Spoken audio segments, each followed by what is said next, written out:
مولانا جمیل اظہر وتھرا صاحب جو مذہبی امور پی ٹی آئی کے ہیں بہت بڑے سمجھے جاتے ہیں، اور ساتھ ہی حلیم عادل شیخ جو کہ سندھ میں پی ٹی آئی جماعت کے بڑے سمجھے جاتے ہیں، اعلیٰ قیادت ہیں، انہوں نے مشن نور کی پوری حقیقت کو بیان کر دیا،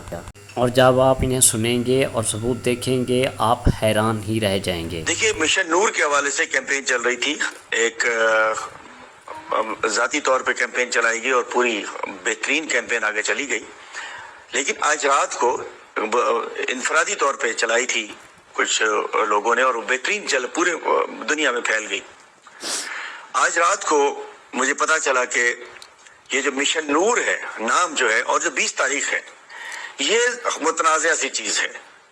مشن نور چونکہ یہ جو مرزا غلام احمد قادیانی کے بعد جو ان کا پہلا خلیفہ حکیم نور الدین جو تھا ان کا، اس نے سب سے زیادہ قادیانیت کو پوری دنیا میں پھیلایا، اور ان کی جو تبلیغ قسم کا جو ان کا جو مشن جاتے تھے، یا ان کی جماعتوں یا جو ان کی جماعتیں جاتی، اس کو وہ نور مشن کا نام دیا کرتے تھے، مخصوص نام دیا کرتے تھے۔ اس کے بعد وہ کئی اپنی چیزوں کا نام نور سے منسلک کرتے ہیں، ان کی فاؤنڈیشن، ان کے اسکول، ان کی جو عبادت گاہیں وغیرہ جو ہوتی ہیں۔ اور اس کے بعد 20 ستمبر 1948 کو ربوہ میں ان کی عبادت گاہ قائم ہوئی۔ تو دیکھیے، پہلے ہی ہمارے مخالفین بہت ہیں، پہلے ہی نہ جانے کیا کیا ہوتا رہتا ہے، اور چونکہ اس کا تعلق ہمارے دین سے ہے، ہمارے مذہب سے ہے، ختم نبوت سے ہے، تو بڑا ٹچی، یہ دل کے اندر داخل ہونے والا ایشو تھا۔ تو جب یہ پتا چلا تو میں نے اس کو اپنی پولیٹیکل کمیٹی اور کور کمیٹی میں اس بات کو رکھا، جو کہ ہمارے مولانا جمیل اظہر وتھرا صاحب نے بتائی تھی، ایز اٹ از ہم نے وہاں رکھا۔ وہاں صاحبزادہ حامد رضا صاحب جو کہ الحمدللہ بڑے عالم دین ہیں، بہت بڑی ایک ہستی کے بیٹے بھی اور خود بھی ہیں، اور عمران خان صاحب کا بھی اعتماد ہے، انہوں نے بھی کچھ مفتیان کرام سے پوچھا، انہوں نے کہا کہ بالکل ایسا ہی ہے، ہم نہیں کسی کی نیت پہ شک کر رہے، اگر اتفاق بھی ہے تو اس کا نقصان عمران خان کو نہیں ہونا چاہیے، اس کا نقصان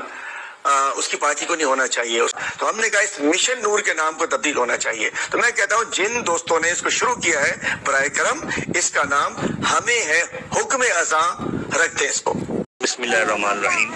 مولانا جمیل اظہر وتھرا، سیکرٹری مذہبی امور پاکستان تحریک انصاف سندھ۔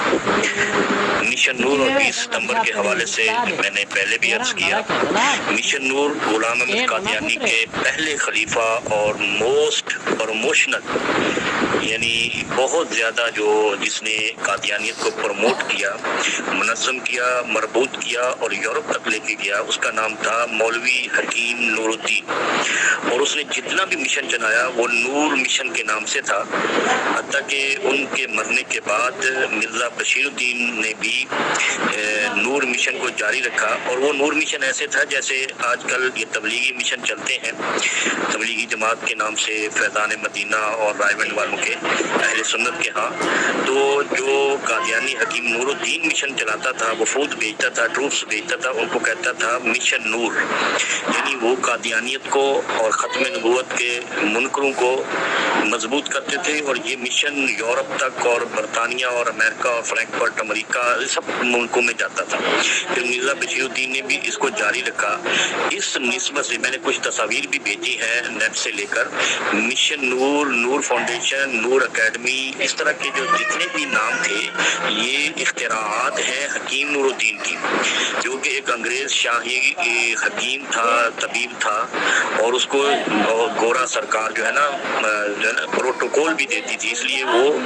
پوری دنیا میں، یعنی مرزا غلام احمد قادیانی کے مشن کو اگر سب سے زیادہ مضبوط کیا ہے تو وہ یہ حکیم نور الدین تھا۔ یہ مشن نور کا کانسیپٹ کس نے یہاں سے اخذ کیا ہے اور کس نے چلایا ہے، یہ اللہ ہی جانتا ہے، پی ٹی آئی کا اس میں کوئی تعلق نہیں ہے اور نہیں ہونا چاہیے، یہ قادیانیت کی مہر والا